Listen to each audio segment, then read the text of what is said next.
प्रयागराज महाकुंभ के दौरान पति पत्नी ने की ये गलती देख सबके पसीने छूट गए। प्रिय भक्तगणों, महाकुंभ मेले में जाने से पहले यह कहानी आपको जरूर सुननी चाहिए।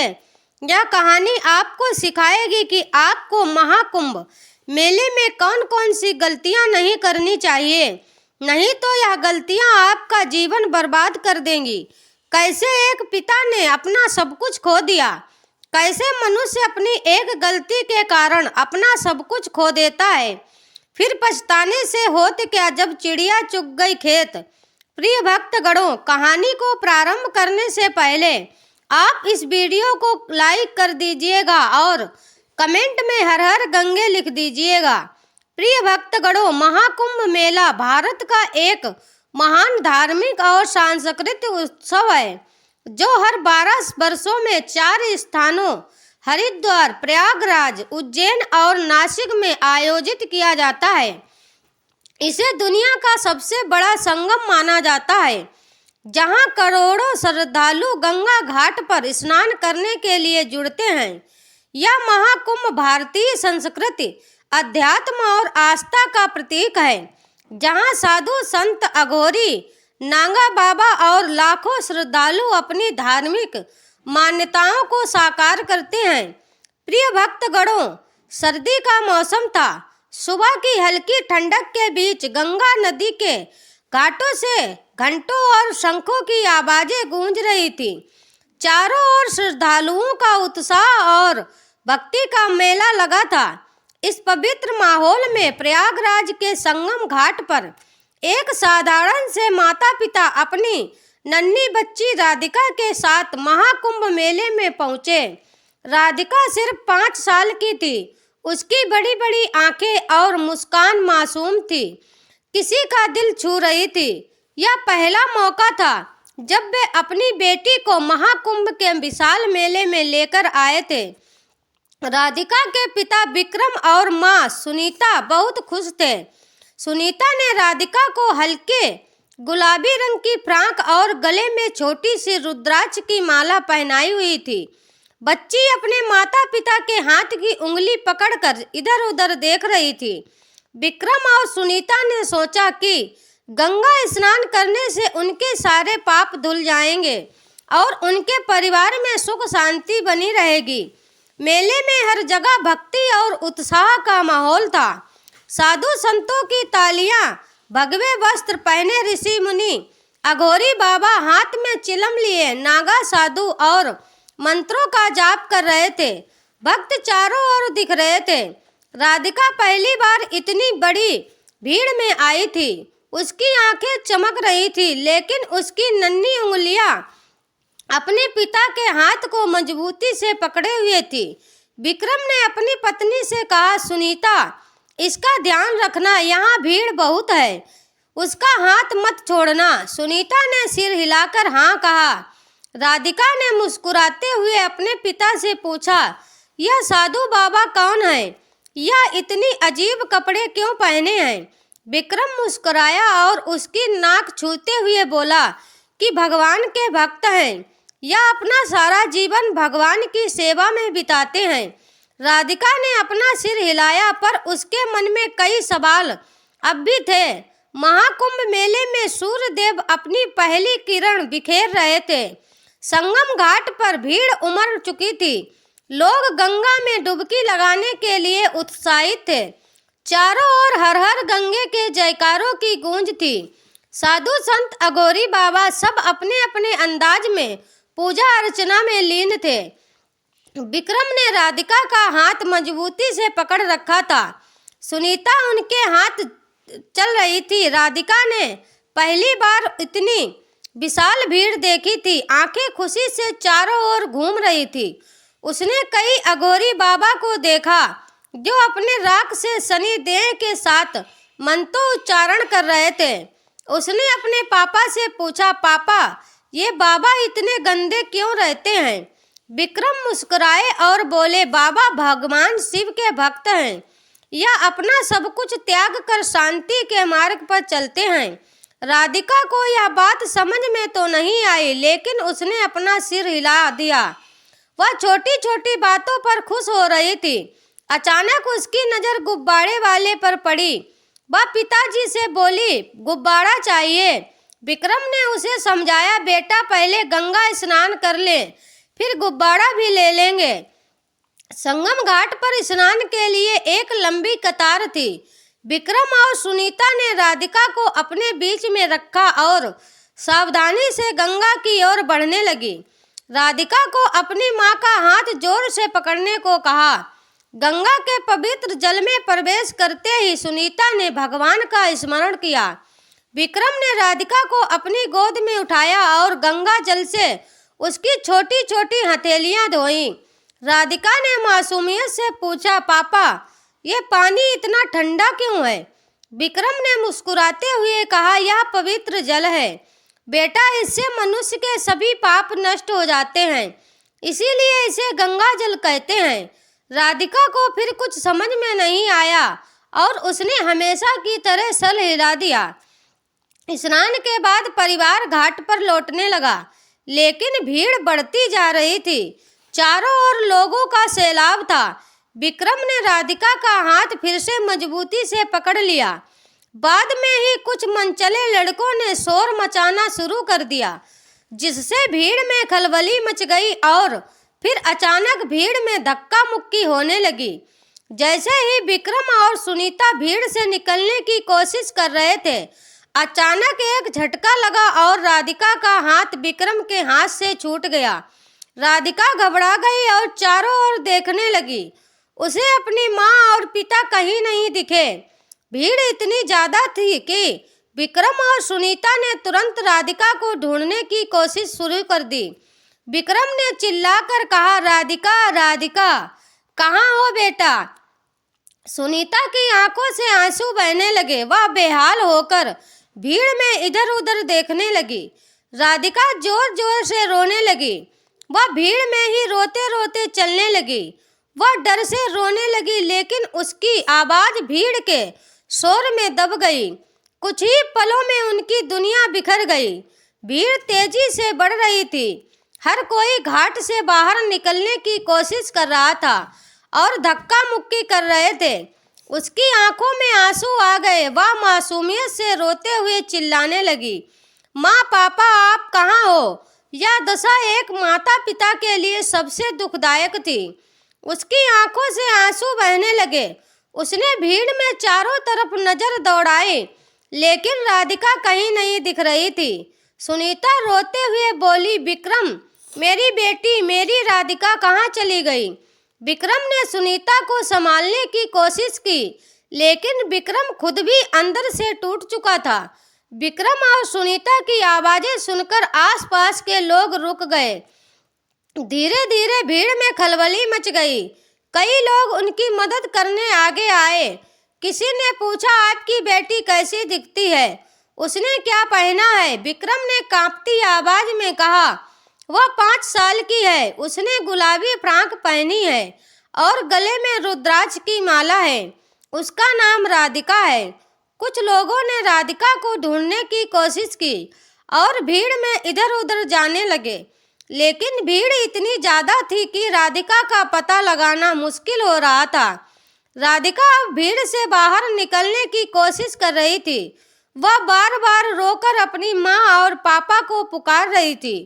उसे समझ नहीं आ रहा था कि वह कहाँ जाए। अचानक एक साधु बाबा ने उसे देखा। उन साधु बाबा का चेहरा बहुत ज्यादा चमक रहा था और उनके चेहरे पर एक हल्की सी मुस्कान थी। वह बाबा राधिका के पास गए और प्यार से बोले, बेटी, तुम रो क्यों रही हो? तुम्हारे माता पिता कहाँ हैं? राधिका ने रोते हुए कहा, मुझे पापा चाहिए, माँ चाहिए। साधु बाबा ने उसे अपने पास बिठाया और उसको एक गुब्बारा भी दिया। गुब्बारा बाबा बच्चे थोड़ी देर के लिए शांत हो गई। संगम घाट पर राधिका के गायब होने की खबर तेजी से फैल गई। विक्रम और सुनीता हर तरफ उसे ढूंढ रहे थे। सुनीता की आंखों से लगातार आंसू बह रहे थे और वह रोते हुए चिल्ला रही थी, राधिका, मेरी बच्ची कहाँ हो? विक्रम की हालत भी खराब थी। उनके मन में भय और बेचैनी थी। भीड़ में किसी ने कहा, भाई साहब, आप मेले के घोषणा कार्यालय में जाकर बच्ची की गायब होने की सूचना दीजिएगा, वहां से ऐलान करवाएं। विक्रम और सुनीता घोषणा कार्यालय की ओर दौड़ पड़े। घोषणा कार्यालय में पहले से ही कई लोग अपनों के खोने की शिकायत कर रहे थे। विक्रम ने वहां पहुंचकर कांपते हुए अपनी बात कही, मेरी 5 साल की बेटी राधिका गुम हो गई है। उसने गुलाबी रंग की फ्रॉक पहनी है और गले में रुद्राक्ष की माला है। कृपया उसकी घोषणा करवाएं। कार्यालय के कर्मचारी ने विक्रम की बात ध्यान से सुनी और माइक पर घोषणा की, सावधान सावधान, 5 साल की बच्ची जिसका नाम राधिका है, गुलाबी फ्रॉक पहने हुए है और गले में रुद्राक्ष की माला है, गुम हो गई है। जिसने भी इस बच्ची को देखा हो कृपया उसे घोषणा कार्यालय पर लाए। घोषणा सुनते ही सुनीता की उम्मीदें जागी, लेकिन अगले ही पल जब किसी ने राधिका को लेकर आने की खबर नहीं दी तो वह और जोर से रोने लगी। सुनीता ने भगवान की मूर्ति की ओर देखा और बिलखते हुए कहा, हे गंगा माँ, हे प्रभु, मेरी बच्ची को बचा लो। अगर मेरी राधिका को कुछ हो गया तो मैं आपको कभी नहीं पूजूंगी, आपको कभी याद नहीं करूंगी। विक्रम ने सुनीता को सांत्वना देने की कोशिश की, लेकिन उसकी खुद की आवाज टूट रही थी। इधर राधिका साधु बाबा के पास बैठी थी। बाबा ने उसे प्रसाद दिया और उसकी भूख मिटाई। उन्होंने उसे शांत करते हुए कहा, डरो मत बेटी, मैं तुम्हें तुम्हारे माता पिता तक पहुंचा दूंगा। उसी समय बाबा को घोषणा कार्यालय से आवाज सुनाई दी और बाबा ने उसी क्षण एक यात्री से घोषणा कार्यालय का पता पूछा और राधिका को अपने साथ लेकर वहां जाने लगे। घोषणा कार्यालय में विक्रम और सुनीता ने के दिल की धड़कनें तेज हो रही थी। हर बार जब माइक से राधिका का नाम पुकारा जाता उनकी उम्मीदें थोड़ी सी जागती, लेकिन जैसे ही कोई खबर न आती वे फिर टूट जाते। सुनीता की आंखें रो रो कर सूज चुकी थी। वह बार बार भगवान को पुकार रही थी, हे गंगा माँ, मेरी बच्ची को मुझसे वापस मिलवा दो। विक्रम ने सुनीता को संभालने की कोशिश की, लेकिन उनके अपने आंसू भी थमने का नाम नहीं ले रहे थे। चारों ओर शोर शराबा था। उधर बाबा के साथ राधिका घबराई हुई चल रही थी। बाबा ने उससे प्यार से कहा, डरो मत बेटी, भगवान ने मुझे भेजा है, मैं तुम्हें तुम्हारे माता पिता के पास ले जाऊंगा। राधिका ने अपने छोटे छोटे हाथों से बाबा का हाथ कसकर पकड़ लिया। घोषणा कार्यालय में विक्रम ने कर्मचारियों से कहा, कृपया एक बार और मेरी बेटी के बारे में घोषणा करें, शायद कोई उसे लेकर आ रहा हो। माइक से फिर से आवाज गूंजी, 5 साल की बच्ची, गुलाबी फ्रॉक पहने हुए, गले में रुद्राक्ष की माला, जिसका नाम राधिका है, जिसने भी उसे देखा हो कृपया घोषणा कार्यालय पर लाएं। उसके माता पिता बहुत परेशान हैं। इस बार घोषणा सुनते ही साधु बाबा ने राधिका से कहा, बेटी, तुम्हारे माता पिता यहीं तुम्हारा इंतजार कर रहे हैं, चलो तुम्हें उनसे मिलवाते हैं। घोषणा कार्यालय के पास विक्रम और सुनीता उम्मीद और डर के साथ खड़े थे। तभी उन्होंने देखा कि एक साधु बाबा अपनी दाढ़ी और भगवा वस्त्रों में अपनी गोद में राधिका को लिए आ रहे हैं। सुनीता ने एक पल के लिए देखा और चिल्लाई, राधिका, मेरी बच्ची। राधिका ने जैसे ही अपने माता पिता को देखा वह दौड़कर माता पिता के पास भागी। विक्रम ने भी दौड़कर राधिका को अपनी बाहों में भर लिया। सुनीता ने राधिका को गले से लगाकर फूट फूट कर रोना शुरू कर दिया। राधिका ने अपनी माँ से कहा, माँ, मुझे बहुत डर लग रहा था, तभी एक बाबा मुझे यहाँ लेकर आए। तभी सुनीता और विक्रम ने आसपास देखा तो वह बाबा उन्हें कहीं नहीं दिखाई दिए। सुनीता और विक्रम को एक बार के लिए एहसास हुआ कि साक्षात बा साधु और कोई नहीं, भगवान शिव ही थे, जिन्होंने उनकी पुत्री की रक्षा की। राधिका को गोद में लेकर सुनीता और विक्रम ने राहत की सांस ली। सुनीता ने अपनी बच्ची को कसकर गले लगाया, मानो उसे कभी खुद से दूर नहीं होने देना चाहती हो। उनके दिल का भारी बोझ अब उतर चुका था, लेकिन सुनीता की आंखों से आंसू थमने का नाम नहीं ले रहे थे। तभी पास का एक वृद्ध कर्मचारी विक्रम और सुनीता के पास आया और बोला, मेले में भीड़ हमेशा बहुत होती है। यह जरूरी है कि ऐसे स्थानों पर आप हर पल सतर्क रहें। बच्चों का हाथ कभी ना छोड़ें और उन्हें हमेशा अपनी नज़रों के सामने रखें। यहाँ तक कि भक्ति और आस्था के बीच भी हमें अपनी जिम्मेदारियों का ध्यान रखना चाहिए। विक्रम और सुनीता ने यह सीख दिल से समझ ली। उन्होंने तय किया कि आगे से किसी भी भीड़ भाड़ वाली जगह पर जाने से पहले पूरी तैयारी करेंगे और राधिका को कभी अपनी नज़रों से दूर नहीं होने देंगे। सुनीता ने संगम घाट की ओर देखते हुए भगवान को धन्यवाद दिया। उसने मन ही मन प्रतिज्ञा ली कि वह अब कभी भगवान पर से अपनी आस्था नहीं खोएगी। उन्होंने साधु बाबा को भी याद किया, जिन्होंने राधिका को उनके पास पहुंचाया था। यह घटना उनके जीवन का एक कठिन अनुभव थी, लेकिन इसने उन्हें गहरी सीख दी। अब वे न केवल अपने परिवार की सुरक्षा को लेकर और सतर्क हो गए थे, बल्कि उनकी आस्था भी और मजबूत हो चुकी थी। विक्रम ने अपने पड़ोसियों और रिश्तेदारों को भी बताया कि वे भीड़ भाड़ वाली जगहों पर हमें हमेशा सतर्क रहना चाहिए। बच्चों को अपनी नज़रों से कभी दूर ना जाने दें। याद रखें, हमारी सतर्कता ही हमारे परिवार की सुरक्षा है। घाट पर स्नान के दौरान चोर और लुटेरों का भी ध्यान रखना चाहिए।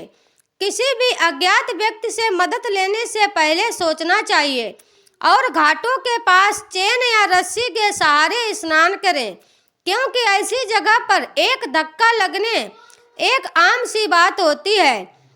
महिलाओं को आभूषण और कीमती वस्तुएं के चोरी होने की संभावना रहती है। बेहतर है कि इन्हें घर पर छोड़कर जाएं। किसी भी अनजान व्यक्ति के साथ अधिक बातचीत करने और किसी भी हालत में अपने परिवार से दूर जाकर अनजान व्यक्तियों की मदद नहीं करनी चाहिए। यह सब भोले भाले लोगों को फंसाने की साजिश होती है। प्रिय भक्तजनों, यह कहानी हमें यह भी सिखाती है कि हमेशा अपने बच्चों का ध्यान रखें कि भगवान हर वक्त हमारे साथ होते हैं, लेकिन उनकी कृपा तभी फलित होती है जब हम स्वयं भी प्रयास करते हैं। महाकुंभ का यह अनुभव विक्रम और सुनीता के लिए एक अमूल्य सीख बन चुका गया था, जिसे वे जीवन भर याद रखेंगे। हर हर गंगे, हर हर गंगे। प्रिय दोस्तों, यदि आपको यह कहानी अच्छी लगी हो तो कमेंट में हर हर गंगे अवश्य लिखें और अपने दोस्तों के साथ भी यह कहानी अवश्य शेयर करें, जिससे अनेक लोगों को भी इस कहानी का ज्ञान प्राप्त हो सके। प्रिय भक्तों, ऐसे ही रोचक कहानी पाने के लिए हमारे वास्तु टिप्स 33 चैनल को सब्सक्राइब कर लीजिए और बेल आइकन को ऑन कर दीजिएगा। मिलते हैं दोस्तों आपसे एक और नई कहानी के साथ। तब तक के लिए आप सभी का दिल से धन्यवाद। राधे राधे। जय श्री कृष्णा, जय श्री राधे। हर हर महादेव।